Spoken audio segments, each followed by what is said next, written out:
Christelle Minard a fait son entrée à l'Assemblée nationale ce lundi 8 septembre. Agricultrice, enseignante, maire, conseillère départementale, son parcours est celui d'une femme de terrain, enracinée dans l'Eure-et-Loire. Mais jamais elle n'avait imaginé siéger un jour dans l'hémicycle. Retour sur le chemin de vie engagé, bouleversé par la disparition de son ami et binôme Olivier Marleix, qui est la nouvelle députée de la 2e circonscription d'Eure-et-Loire. Découvrez son parcours et son histoire. Alors, j'ai grandi à Laubron, dans le sud du département, en Eure-et-Loire, dans une famille d'agriculteurs. D'accord. Quand vous étiez petite, vous rêviez de quoi? Faire de la politique? Pas du tout. Je rêvais d'être enseignante. Donc c'est un rêve que j'ai accompli puisque... Il faut que je vous raconte tout. Bah oui, justement. Ah bon? Ah ouais, faut pas hésiter à... Alors, du coup, si je vais dans l'ordre, bah oui, j'ai grandi dans une famille d'agriculteurs, donc forcément avec cette fibre agricole, rurale. Alors, chez nous, il n'y avait pas de garçons, hein, je viens de vous dire, j'ai une petite sœur, 2 filles, et donc il y a toujours, quand on est dans le monde issu d'une famille agricole, la préoccupation, le souci de la transmission de l'exploitation, donc ça, je savais que j'avais cette responsabilité, peut-être à l'époque cette charge pour moi de reprendre la ferme. Pour autant, je voulais être enseignante.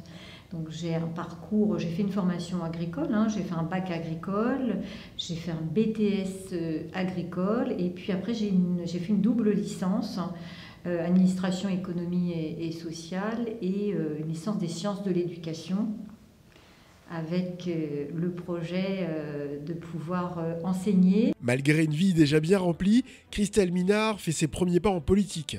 D'abord, elle débute à Marboué en tant que conseillère municipale, avant de rejoindre Tremblay-les-Villages, la ville où elle s'est installée aux côtés d'Antoine, l'homme qu'elle a épousé en 2000. À partir de là, tout s'accélère. En 2008, elle démissionne de son poste de première adjointe en désaccord avec le maire de l'époque sur la gestion des finances communales. 4 ans plus tard, en 2012, Olivier Marleix l'a choisie comme suppléante.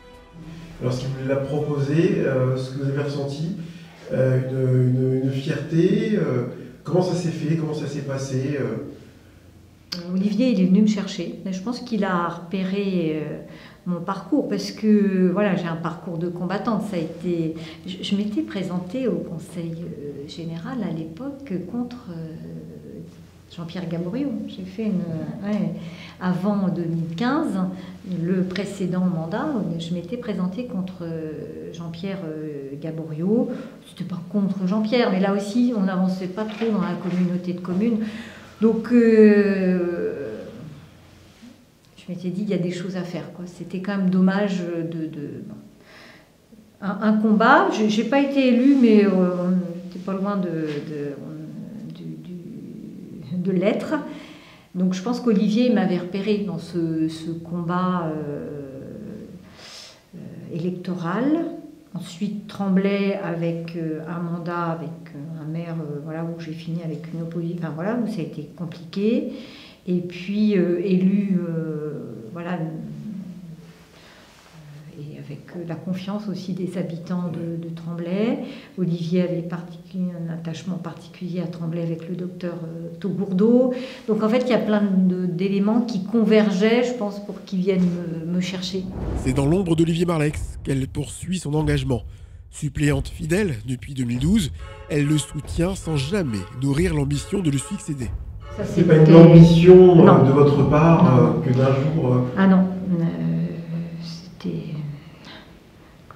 Non, c'était pas du tout une ambition. C'est même, enfin voilà, je lui ai même plusieurs fois redit, écoute Olivier, il faut. Ah, t'es sûr? À ce moment-là, bon voilà, je l'ai fait.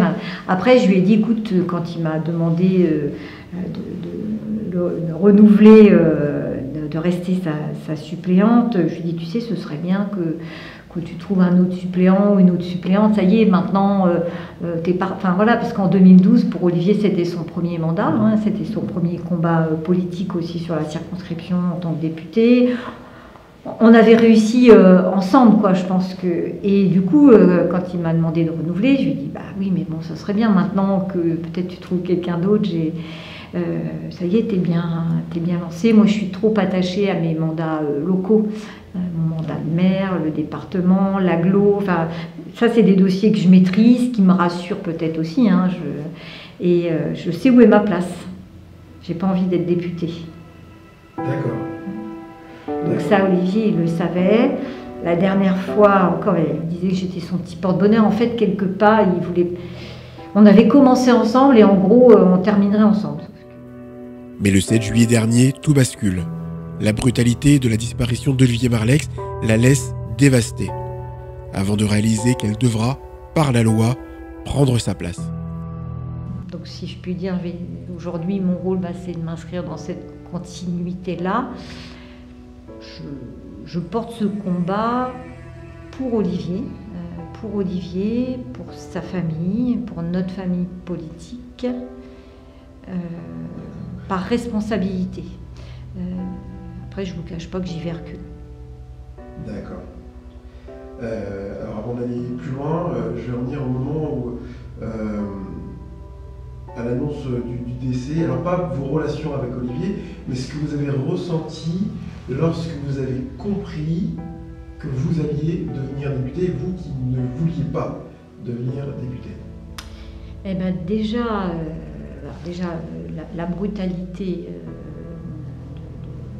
le choc quand j'ai appris le décès d'Olivier, c'était d'une telle violence que, pour rien me cacher, j'ai hurlé, quoi. Enfin, c'était vraiment comme un...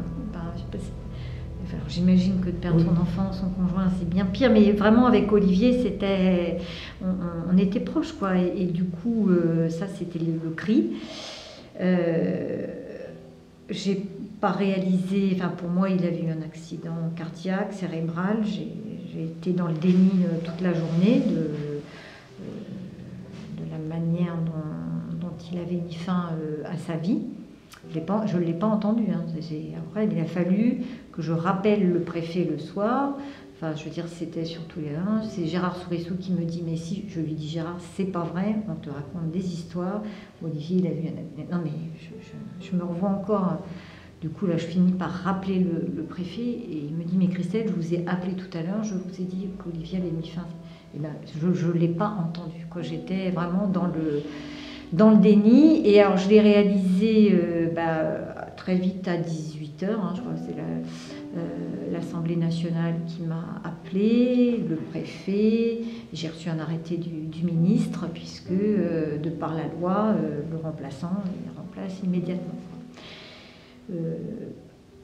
Après, voilà, ça, je ne pouvais pas l'entendre. Enfin, je veux dire, je l'étais de fait, mais je n'étais pas dans la position de remplacer Olivier. Ouais. Il m'a fallu... je ne sais pas comment dire, je ne sais même pas si aujourd'hui je suis dedans, quoi. Je veux dire, mais j'ai du mal à prendre la posture, enfin voilà, du député, enfin puis être à la place d'eux, quoi. Parce que je ne serai jamais Olivier. Les conditions, enfin, je trouve, sont extrêmement difficiles. Devenue députée malgré elle, Christelle Minard s'accroche à une seule conviction: continuer le combat de son ami pour le territoire et ses habitants. Je me dis, est-ce que je serai à la hauteur? Est-ce que je vais pouvoir servir ce mandat avec la pression, en fait? Parce que, je veux dire, les gens attendent beaucoup de moi sur la circonscription, d'être à la hauteur d'Olivier. Donc ça, c'est je suis dans l'angoisse, dans la peur de... et puis après, le grand bain d'aller à l'Assemblée. Donc je l'ai mesuré un petit peu cet été, puisque je suis allée évidemment faire toutes les démarches, m'inscrire. Enfin, j'ai été très accompagnée par Philippe Vigier. Ça, vraiment, je dois le dire, je n'oublierai, comme je n'oublierai jamais Olivier, vous voyez, enfin, je n'oublierai jamais ce qu'a fait Philippe pour moi à ce moment-là. Il a été là le lundi soir, et il a été là avec moi à l'Assemblée, la journée, où il a fait toutes les démarches avec moi, parce que c'est quand même... beaucoup de démarches administratives, etc. Donc il l'a fait, c'était vraiment d'un précieux soutien. Les collègues, hein, je pense à Guillaume Casbarian qui a été vraiment top aussi, enfin Albéric de Montgolfier, enfin, tous les collègues parlementaires ont été vraiment d'un grand soutien. Donc ça aussi, on se dit, bon, on n'est pas seul. Donc ça, c'était le premier pas à l'Assemblée, au mois de juillet, de faire toutes les démarches, de mesurer, enfin, ne serait-ce que de se repérer au niveau spatial à l'Assemblée. Entre devoirs et émotions, Christelle Minard a pris cette semaine sa place à l'Assemblée nationale, là où elle ne pensait jamais siéger. Députée malgré elle, mais déterminée à être utile dans la continuité d'Olivier Marleix.